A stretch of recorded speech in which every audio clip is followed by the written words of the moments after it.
Today we're going to bring a pop-up outlet and we're going to set it up on our table here. This is my studio table. I'm going to set up a power right here in the back so I can connect a couple computers, any kind of systems I'm going to bring. And then if I don't need them, you could just put them down.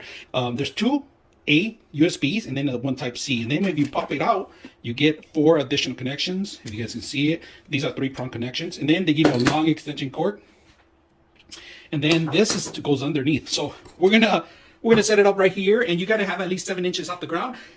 And we gotta make sure that there's nothing underneath hitting to penetrate. So before we do that, we're gonna show you exactly what you guys need to do. You need to tape it up so you don't have to run any kind of different issues, all right? We're gonna mark the spot right here, and we're gonna have plenty of clearance. So let's go ahead and start. Nation, put some tape on it, mark the center, and we're gonna start drilling it, right? And there's nothing underneath of it. Of course, make sure there's nothing in there.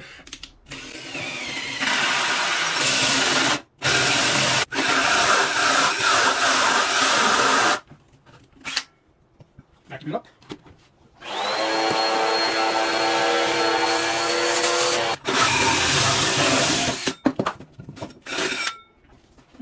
So we got to flush. We're going to clean it up a little bit.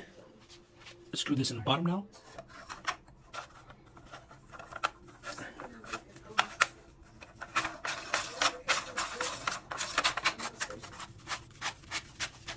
There we go.